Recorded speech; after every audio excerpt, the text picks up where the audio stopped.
하나님께서는 다맥색과 가사와 두로, 에돔 그리고 모압과 암몬을 심판하시고 나서 유다와 이스라엘을 향해 그들의 죄를 빠짐없이 선포하셨습니다.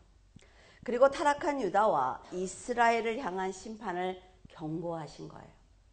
유다와 이스라엘이 타락한 시기는 그들이 강성한 힘을 가졌을 때였습니다. 여러분, 세상의 삶이 힘들 때는 절대로 교만하지 않습니다. 그 어려움에서 좀 벗어나면 교만해지기 시작을 하는 거죠. 그들은 하나님의 법을 어기고 타락을 하자 하나님께서는 심판의 손을 드셨고 이방 나라들은 유다와 이스라엘을 침공하였습니다. 비록 채찍과 막대기로 이방 나라를 사용하셨지만 이렇게 세상의 힘으로 하나님의 백성을 핍박하고 살해하는 그들의 죄는 결코 용서받을 수 없는 죄입니다. 유다와 이스라엘은 이방 나라와 본질적으로 다른데도 불구하고 그들은 이방 나라와 동일한 죄를 짓고 있는 거예요. 하나님께 율법을 받았고 예루살렘에 성전을 가지고 있는 선민이라 말이죠. 절대로 하나님을 배신해서는 안 되는 민족입니다. 이들은 여호와의 율법을 무시했어요. 율례를 지키지 않고 우상의 미혹이 되어 하나님을 버렸다는 것은 이방 민족이 하나님을 모르는 것과는 아주 차원이 다른 문제인 것입니다. 자, 우리 자녀들이 부모에게 대들었다고 생각을 해보세요. 근데 옆집 아이가 나한테 하는 말과 내 자식이 나한테 하는 말은 다르다 말이죠. 근데 이방 나라와 지금 똑같이 행동을 하고 있는 거예요. 남유다는 이방 사람들과 세상을 바라보는 관점이 아예 달라야 함에도 불구하고 하나님의 은혜로 잘 살게 되자 조금씩 변질되기 시작을 했습니다. 그들은 축복을 당연한 것으로 여긴 거예요. 우리가 조금 잘 살게 되면 어때요? 내가 능력이 있어서 이건 내가 번 돈이야 라는 생각을 한단 말이죠. 근데 어려움을 당하면 우리들의 입에서 자연히 하나님을 부른다는 거죠. 잘 살 때나 어려울 때나 동일해야 되는 거예요. 그들은 점점 세상에 동화되어 가기 시작을 했습니다. 힘들고 어려웠던 고난에서 벗어나자 처음에는 법을 소중하게 여겼어요. 나는 말씀대로 잘 살 거야. 열심히 살 거야 라는 결단도 했죠. 그런데 그 풍요로운 삶이 계속되니까 이방 나라 사람들이 했던 악한 죄를 그대로 답습하고 있는 것입니다.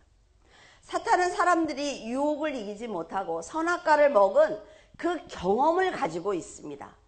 아담에게 계속 유혹을 했더니 선악과를 먹었단 말이에요. 그러니까 사람들에게 지속적으로 세상의 평안과 편안함을 주면 이 사람들이 변질된다는 것을 알고 있어요. 그래서 하나님께서는 그걸 돌이키게 하시기 위해서 고난도 주고 축복도 주시면서 우리를 이끌어 가시지만 사탄은 잘되게 합니다. 계속적으로 잘되게 해요. 그러면 나라는 썩을 수밖에 없어요. 심령들은 썩을 수밖에 없는 거죠.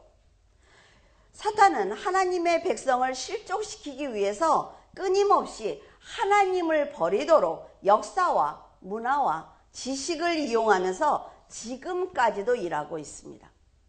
성도들은 사탄이 소리 없이 접근하는 것을 깨닫지 못한 채 세상의 문화를 수용하고 타협하고 있습니다.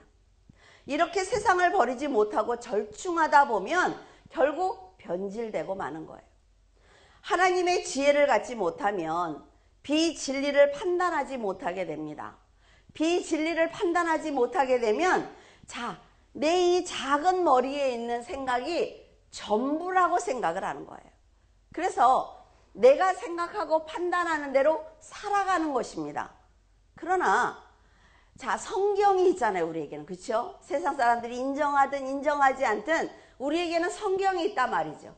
하나님께서는 인간은 어떻게 살아야 되는지를 성경에 다 기록해 놓으셨어요. 그런데 사람들은 그 성경을 펴서 읽지 않으니까 내 마음대로 사는 거예요. 아무 개념 없이 행동하는 것입니다. 그게 죄인지 모른단 말이죠. 이것은 남유다뿐 아니라 북이스라엘도 마찬가지였습니다. 하나님께서는 400년 동안 애굽에서 종살이를 하던 그들을 모세를 통해서 이끌어내셨어요. 그리고 여호수아를 통해서 가나안을 정복하게 하셨습니다. 우리는 이방인입니다. 여러분들이 잘 알아야 되는 것은 우리는 이스라엘 사람이 아니에요. 하나님이 택하신 선민이 아닙니다. 우리는 이방인이에요. 그래서 여러분들이 지금 이스라엘을 위해서 기도하셔야 됩니다. 자, 이스라엘이 썩었어요. 이스라엘의 정치가 혼란한 틈을 타서 공격했다라고 하마스가 얘기했어요. 우리나라는 어떻습니까? 지금 우리 위정자들이 나라와 민족을 위해서 일하고 있습니까? 아니요. 이런 혼란한 것은 굉장히 위험하단 말이에요. 그런데 우리가 이스라엘을 위해서 기도해야 되는 것은 그들이 하나님이 택한 선민이기 때문에 그렇습니다. 그들의 문제는 하나님께 맡기면 돼요. 그랬다고 팔레스타인을 욕하라는 것이 아니에요. 그들은 이슬람입니다. 이슬람은 굉장히 위험하다고 말씀을 드렸어요. 그들의 사고방식이 굉장히 위험합니다. 이스라엘을 위해서 그냥 기도하시면 돼요. 이스라엘을 위해서 기도하면 누구를 깎아내리는 게 아니죠. 우리가 기도해야 되는 사람들이기 때문에 해야 되는 거예요.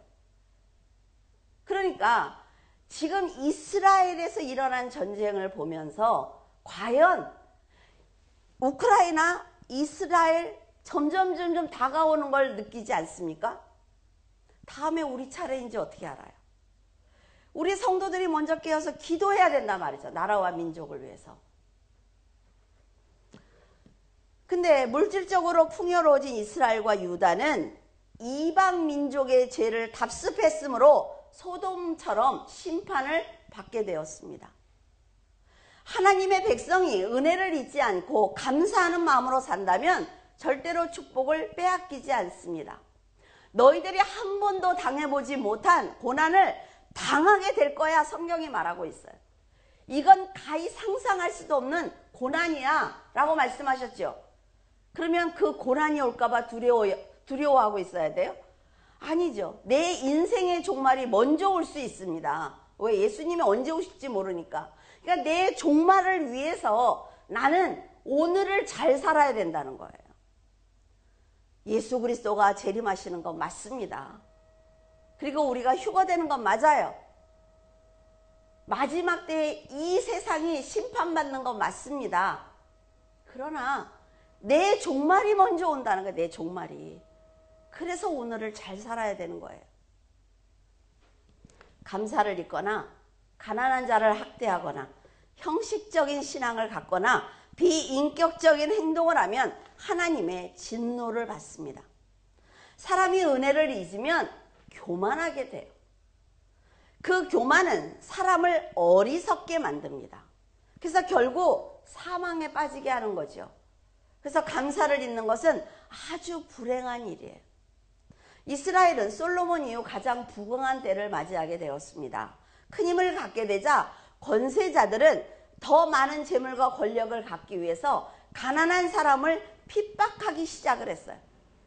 6절에 보면 여호와께서 이와 같이 말씀하시되 이스라엘의 서너 가지 죄로 말미암아 내가 그 벌을 돌이키지 아니하리니 이는 그들이 은을 받고 의인을 팔며 신한 결례를 받고 가난한 자를 팔며. 가난한 동족을 품어야 되는 거예요. 내가 여유가 있고 세상의 권세를 갖게 되면 연약한 사람을 바라봐야 되는 것입니다. 그런데 권세자가 그들을 괴롭힌다는 것은 악한 이방 민족보다 더 용서받을 수 없는 죄를 짓는 것입니다. 의를 지키기 위해서 정직하게 사는 하나님의 백성을 불의한 자들이 은을 받고 판다는 게 말이 됩니까?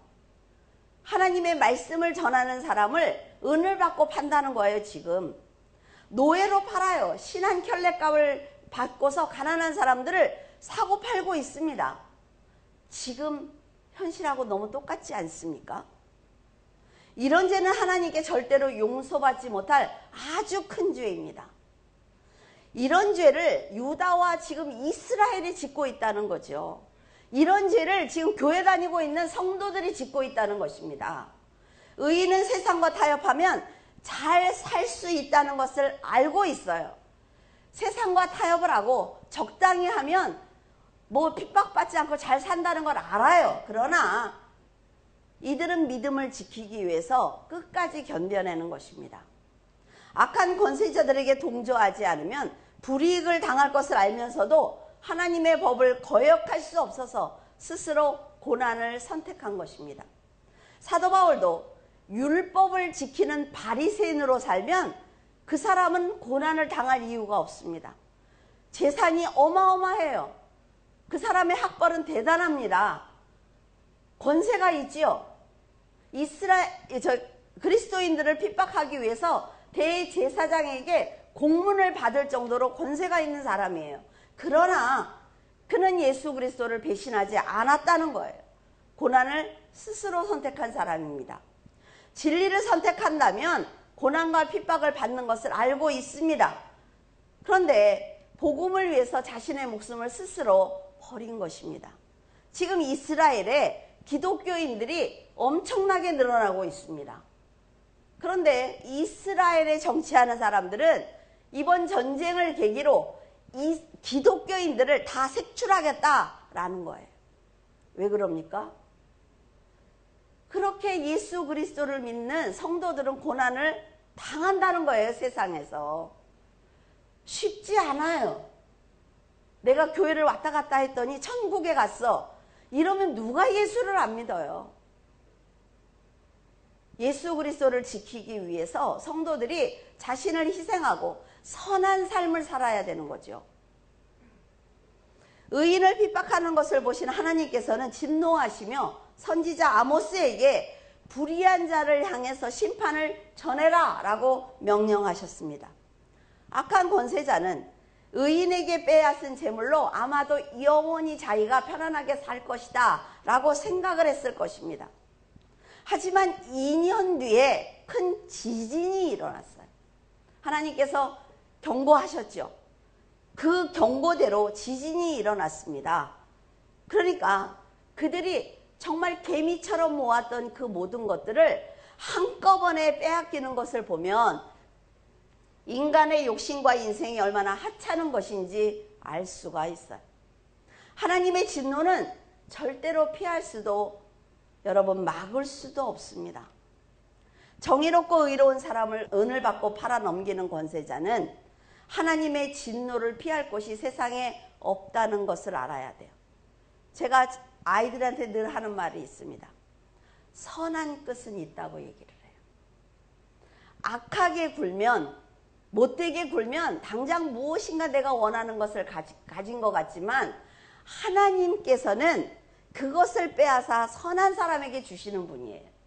그래서 여러분, 당장 내가 당하는 것 같고 억울한 것 같지만 끝까지 선하게 사셔야 합니다. 그들은 가난한 자리의 머리에 붙은 티끌을 탐을 냈습니다. 겸손한 자의 길을 굽게 했어요. 아버지와 아들이 한 창녀에게 다니는 엄청난 음행의 죄를 짓고 말았습니다. 모세의 율법에 의하면 아버지와 아들이 동일한 여인과 동침하는 것은 그녀가 비록 창기일지라도 근친상간에 해당하는 죄이기 때문에 사형에 해당한다라고 말씀하고 계십니다. 여러분, 결혼하셨잖아요. 결혼하면 그 짝과 끝까지 사는 것입니다. 물론 내 짝보다 더 멋있고 예쁘고 그런 사람이 있겠지요. 그러나 우리는 하나님의 자녀라는 거예요. 인간 말종이라는 말이 있습니다, 여러분. 그거는 뭐예요? 인간이 절대로 해서는 안 되는 행동을 했을 때 붙이는 단어예요.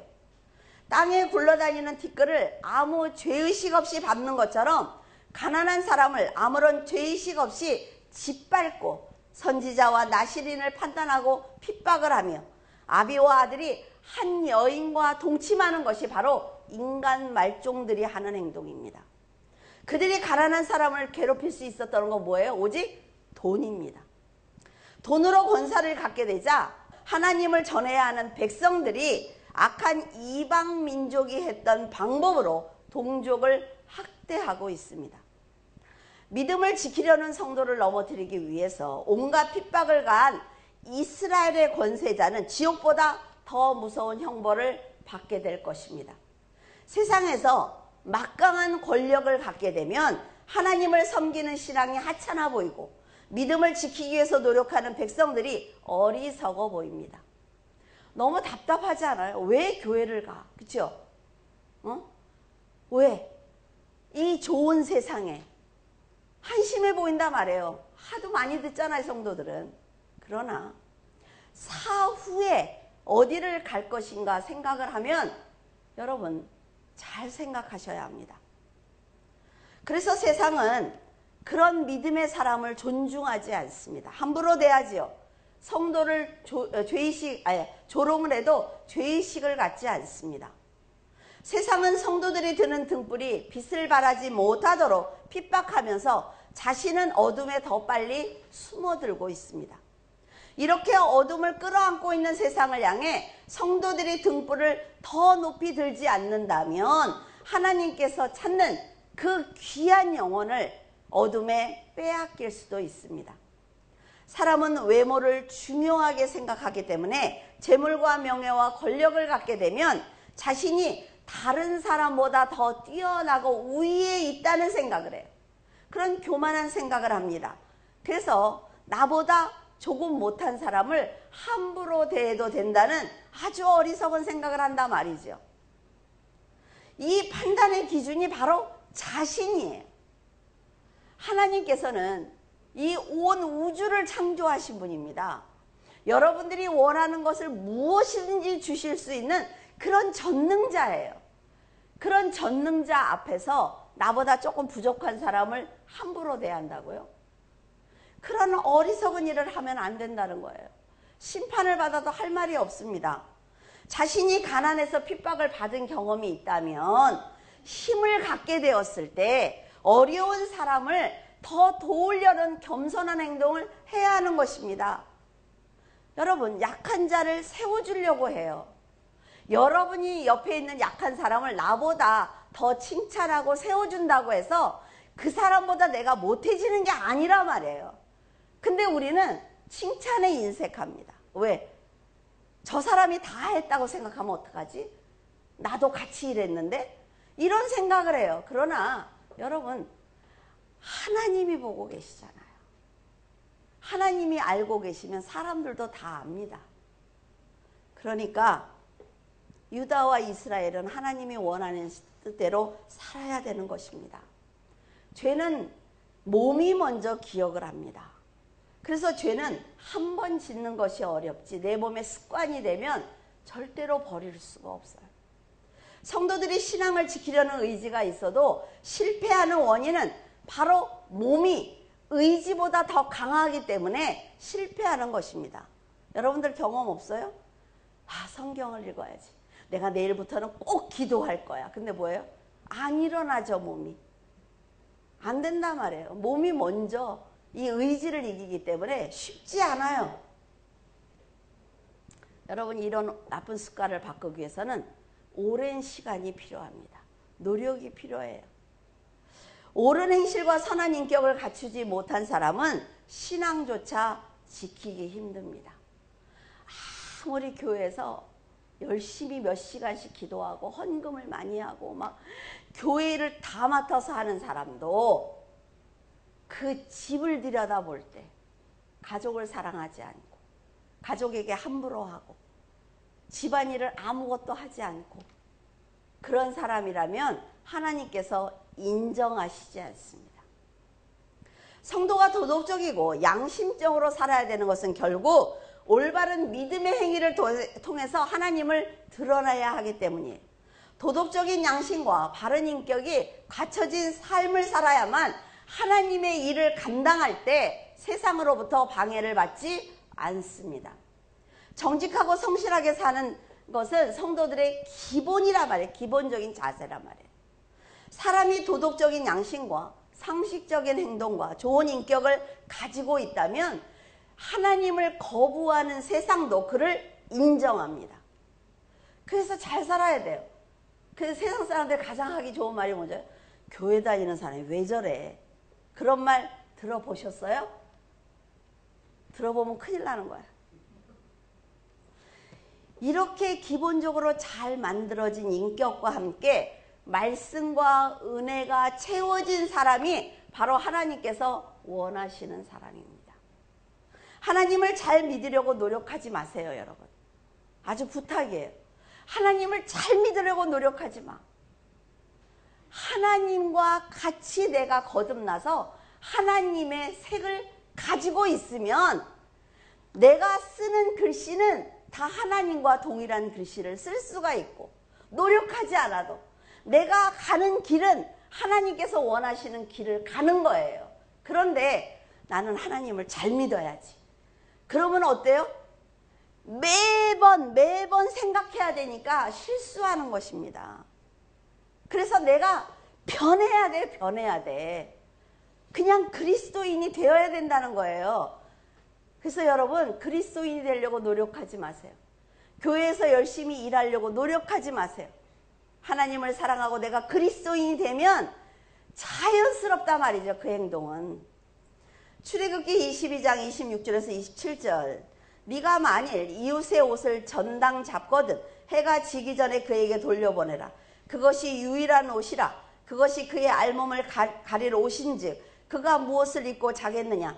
그가 내게 부르짖으면 내가 들으리니 나는 자비로운 자임이니라. 이스라엘이 하나님을 경외하지 않고 타락하자 가난한 백성의 단 하나밖에 없는 옷을 빼앗습니다. 그리고 제단에 깔고 눕는 어이없는 지경에 이르렀어요. 여호와의 제단에서 이렇게 엄청난 악을 행할 수 있었던 것은 권세자들이 재물의 힘을 믿었기 때문입니다. 그들이 많은 헌금을 할 수 있는 힘을 가졌단 말이죠.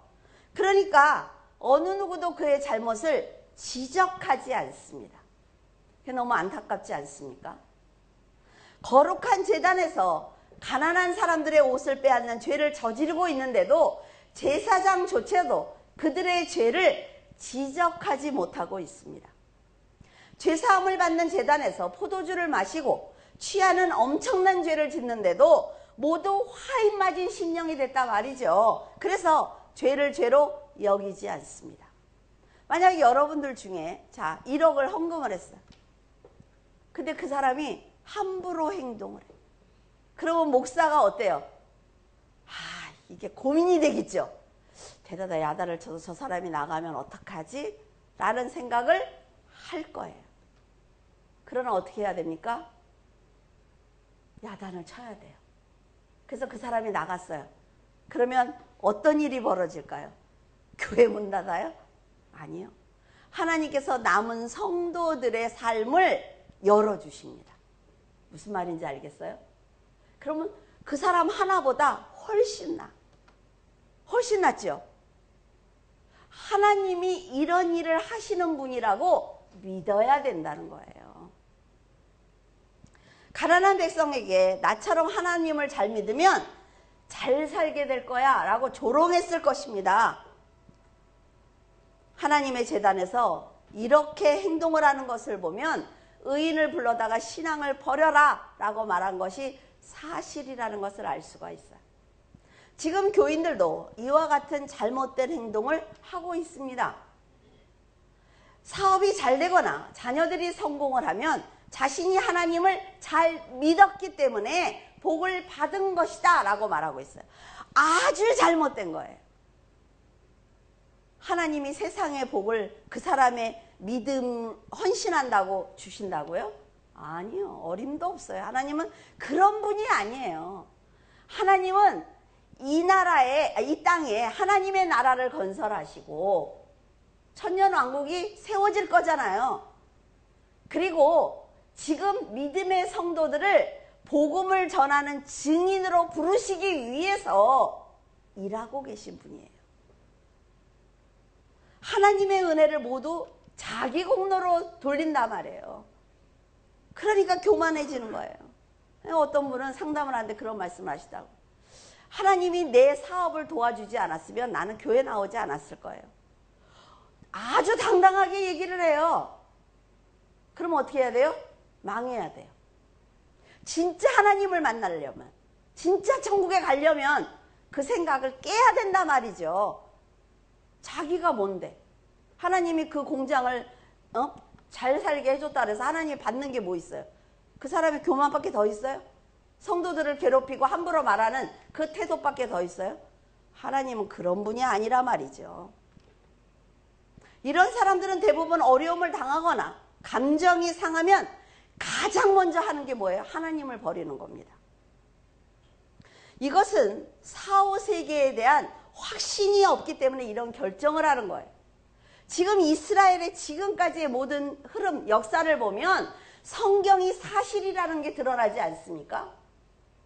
지금 이스라엘의 전쟁도 성경에 다 기록되어 있다면 믿겠어요? 이게 하나님의 역사인데 왜 하나님이 살아계시다는 것을 믿지 않느냐 말이에요. 지금 교회들을 보면 이렇게 거듭나지 못한 사람들이 교회에서 힘을 행사하고 있습니다. 헌금을 많이 하니까 장로로 세워요. 권사로 세우지요. 그러니까 교회가 엉망이 되는 거예요. 교회는 교회고 집은 집이고 함부로 말하고 함부로 산단 말이에요. 그러니까 이게 안 되는 거예요. 교회가 지금 세상에서 아무런 본이 안 되고 있잖아요. 제가 여러분들에게 얘기하는 건 우리나라가 너무 위험하기 때문에 말씀드리는 거예요. 근데요, 안타까운 건 그들이 교회를 혼란스럽게 만드는데도 목회자조차 그들에게 책망하지 못한다는 것입니다. 그들이 회개할 수 있도록 권면하지 않는단 말이죠. 왜? 우리 교회 성도가 줄어들까 봐. 정말 목회자는 단 한 명만 천국에 보내도 하나님이 잘했다고 칭찬하세요. 근데 뭡니까? 성도들이 줄어들고 성도들이 헌금을 안 하면 왜 두려워요? 내 사업이 망하니까. 목회가 아니에요. 사업이지. 이스라엘의 죄가 가득하자 양심과 도덕과 신앙이 점점 썩어져 가기 시작하고 결국에 혼합 종교를 만들어냈습니다. 혼합 종교가 뭔지 아세요? 하나님도 믿어요. 주일날 교회도 나와. 그런데 세상에 나가서는 적당히 타협을 해요. 그러면 세상 사람들한테 욕 안 먹을 거 아니에요? 이게 바로 혼합 종교예요. 나는 교회 가서도 일을 하고 난 세상에 가서도 세상 사람들한테 욕 안 먹어. 그러니까 나는 지혜로운 사람이야. 이게 혼합 종교고 우상 숭배입니다. 여러분, 교회는 세상이 아닙니다. 사람들이 세상이 마지막이라고 생각하기 때문에 자신을 위해서 살고 있습니다. 죽으면 그만이지. 그렇습니까? 아니요. 절대로 그렇지 않아요. 하나님의 나라가 없다면 여러분과 저는 바보입니다. 바보. 교회는 영원한 나라를 준비하는 성도들의 모임입니다. 그래서 사는 동안 하나님의 법대로 살아야 되는 거예요. 하나님의 법대로 살면 세상에서 욕먹지 않습니다, 여러분. 그럼에도 성도들이 거듭나지 못하면 끊임없이 하나님의 인도하심을 의심하고 자신의 생각을 고집하게 됩니다. 이런 태도는 출애굽한 이스라엘 백성이 하나님을 원망했던 것과 전혀 다르지 않으며 그들을 위해서 자신의 인생을 버린 모세를 조롱하는 것과 다를 바 없어요. 하나님께서는 사람처럼 필요한 것이 있는 분이 아닙니다. 자, 우리가 애들한테 이렇게 자녀에게 5살짜리에게 이렇게 볼펜을 줬어요. 걔가 너무 필요한 것 같아서. 그러면 그 아이는 이게 다예요. 이게 다야, 자기의 재산에. 근데 부모는 그거보다 훨씬 좋은 거 줄 게 있단 말이죠. 하나님은 우리에게 도움을 청하는 분이 아니에요. 손이 짧아서 구원하지 못하시는 것도 아닙니다. 귀가 둔해서 듣지 못하는 것도 아닌데 우리의 죄악이 하나님의 역사를 막고 있습니다. 교회들이 세상과 동일한 죄를 짓고 있기 때문에 하나님의 나라가 확장되지 못하고 있어요. 하나님의 백성이 하나님의 나라를 전하는 많은 일을 해야 되는데 백성이 타락해버리니까 하나님이 이 아이를 구원하셨어요. 그래서 내가 이렇게 많은 경험을 하게 해줬으니까 얘가 나가서 복음을 전할 거야 라고 생각을 하셨어요. 근데 다 스펀지야. 하나님이 주는 거 다 없애. 근데 점점 이렇게 뚱뚱해지면서 안 움직이는 거예요. 나만 말씀을 알고 있으면 되지. 나만 돈을 갖고 나만 즐기면 되지. 이러고 살고 있으니까 하나님은 뭐예요? 깨야 될 거 아니에요, 다시. 그러니까 앞으로 나가야 되는데 못 나가는 거예요.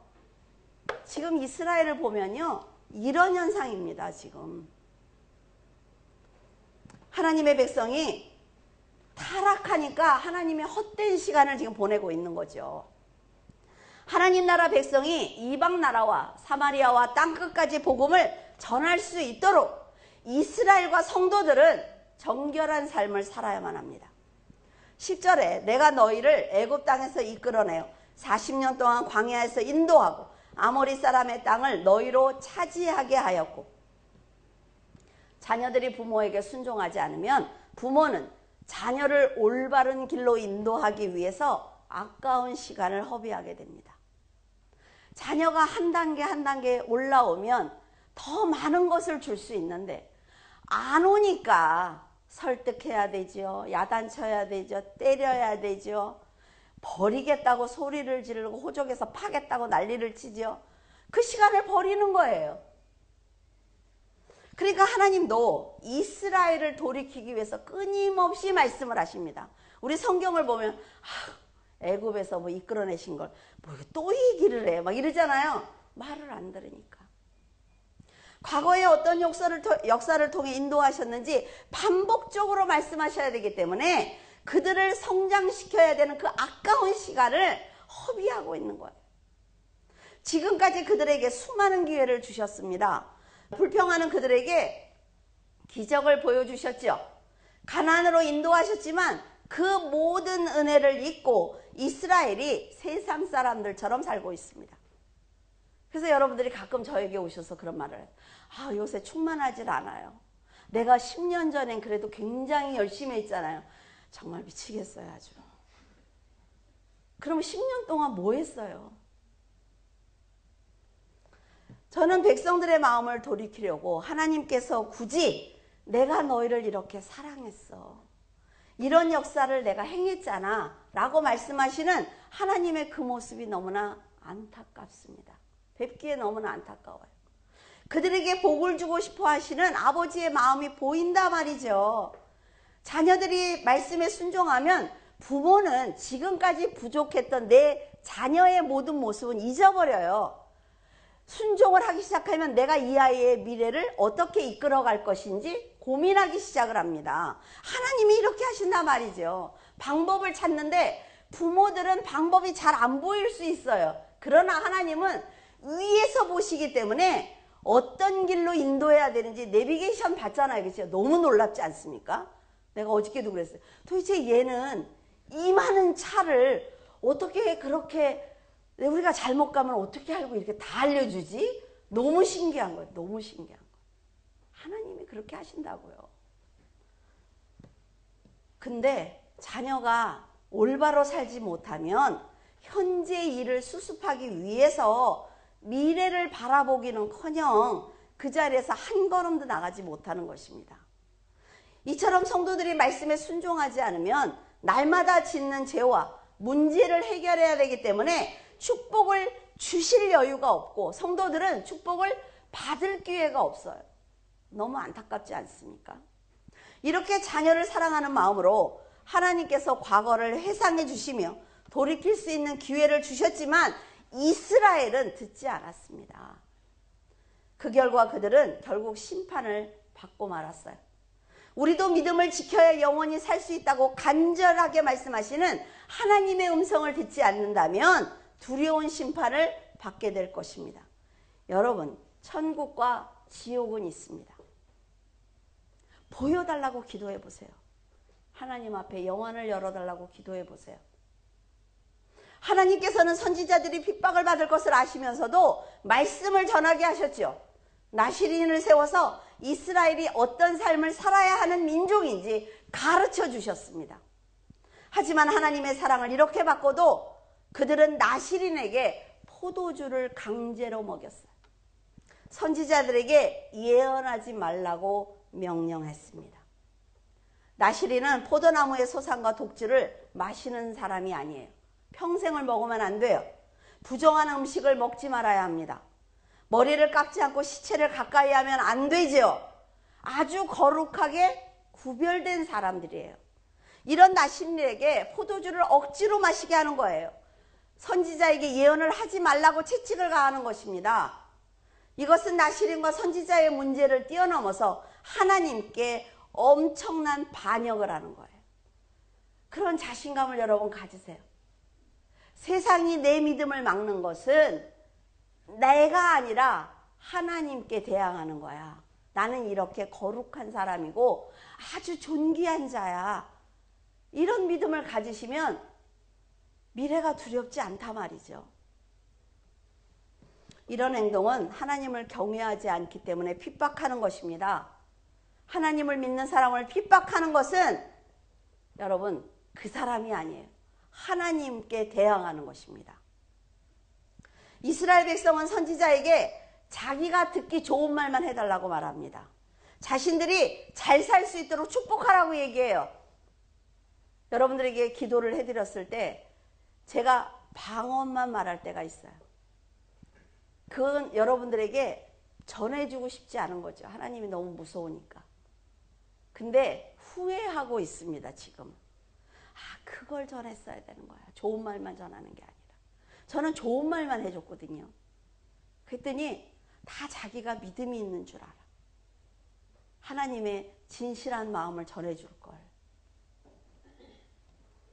지금도요, 교회는 복음만 선포해야 됩니다. 그런 교회가 세상에서 잘 사는 것이 하나님께 받은 복이야 라고 가르치고 있죠. 장로님의 아들이 의사가 됐으면 하나님께서 복을 주셨어요. 근데 그러면 대학에 떨어진 그 장로님 아들은 복을 안 받은 거예요? 아니에요. 그냥 인생이야, 인생. 인생 중에 일어나는 많은 일들이에요. 의사가 된 그 아들보다 이렇게 재수, 이수, 삼수한 애가 나중에 더 잘 될 수 있어요. 그 경험을 통해서.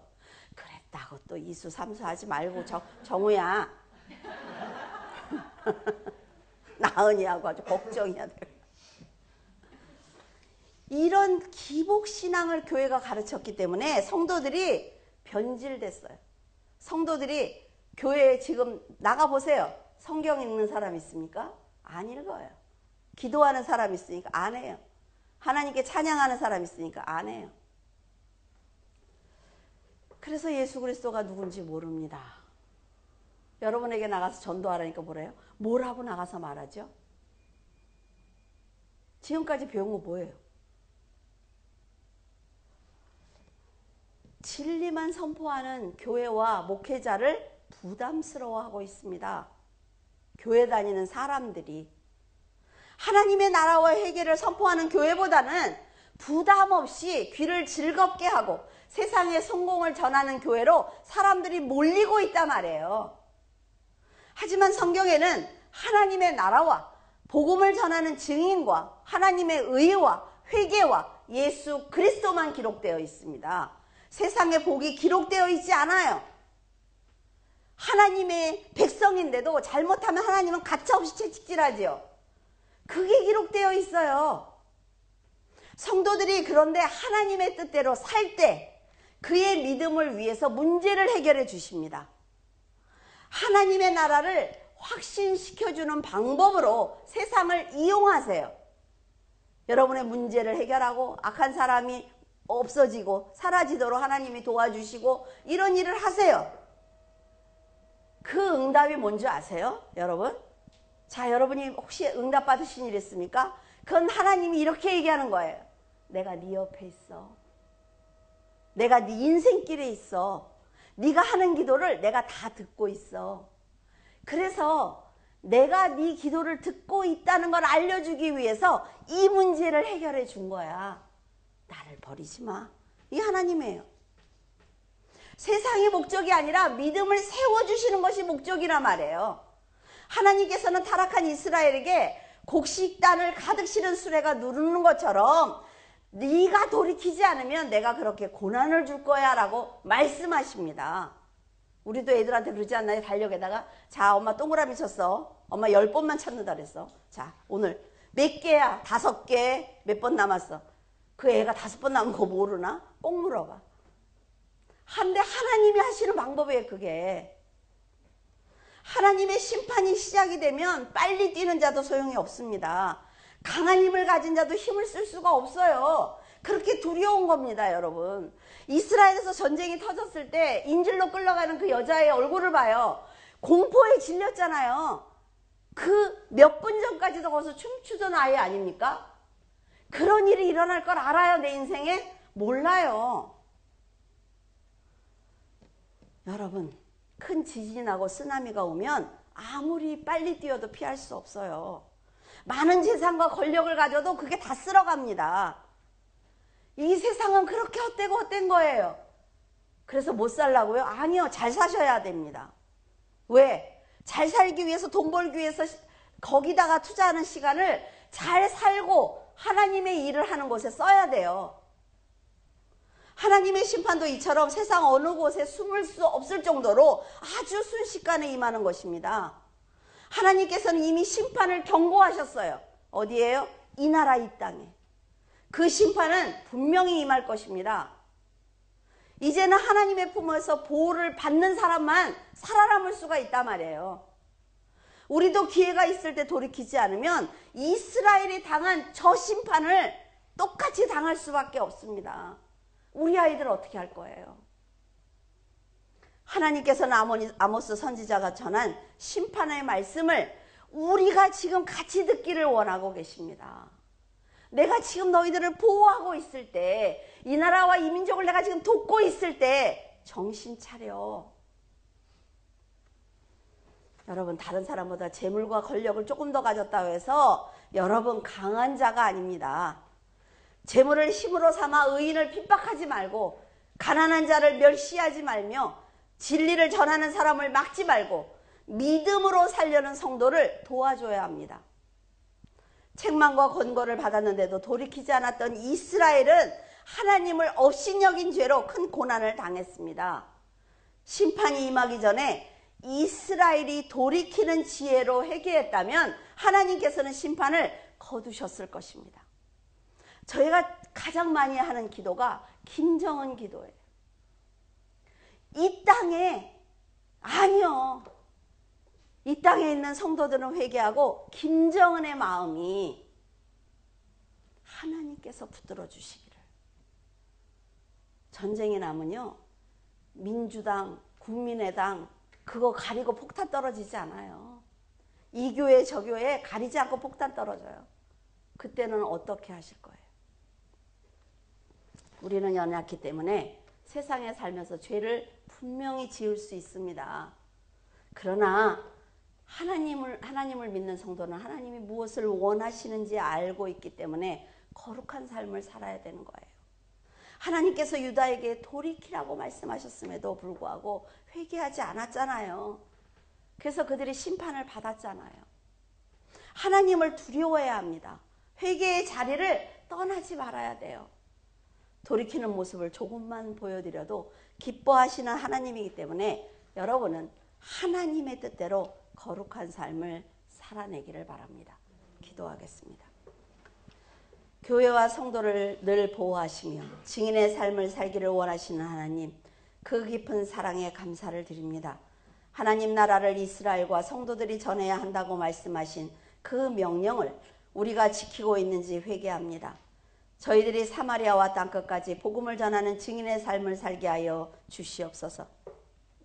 저희들이 전하는 말씀으로 인해 많은 영혼들이 하나님 나라를 향해 달려가게 하시고 굳건한 반석 위에서는 놀라운 역사가 일어나게 도와주시옵소서. 하나님, 이 나라와 민족을 지켜주시옵소서. 이스라엘의 전쟁을 볼 때 한순간에 삶과 죽음을 가르며 행과 불행을 가르는 것을 보았습니다. 이스라엘의 정치가 혼란한 틈을 타 공격했다는 하마스의 말을 들을 때 우리나라의 정치를 돌아보게 됩니다. 이제 백성을 사랑하고 나라를 굳건히 세우는 위정자들이 될 수 있도록 도와주시옵소서. 모든 의리를 내려놓고 하나님을 경외하는 이 나라와 민족이 되게 하시고 그 모든 것을 위해서 기도하는 교회와 성도가 되도록 도와주시옵소서. 연약한 백성들과 어린 자녀들이 이 땅에 있습니다. 유다가 하나님을 무시하고 악한 인간의 삶을 살면서 받는 그 심판이 얼마나 두렵고 무서운 것인지 보았사오니 저희들은 지혜롭게 죄의 자리를 떠날 수 있도록 도와주시옵소서. 타락하고 썩은 이 나라와 민족을 보시고 인내하고 계신 하나님의 마음을 헤아려 모두 자신이 가던 길을 돌이켜 선한 민족이 되게 하여 주시옵소서. 복음을 전하는 데 앞장서게 하시고 그 발걸음을 축복하셔서 성령의 인도하심을 받게 하여 주시옵소서. 로마서 강해를 출판하여 싸우니 이 책을 받은 모든 심령의 마음을 열어 예수 그리스도를 믿게 하시고 하나님을 전하기 위해 헌신한 물줄기 교회 성도들을 축복하여 주시옵소서. 깊이 감사드리며 예수 그리스도 이름으로 기도드립니다. 아멘.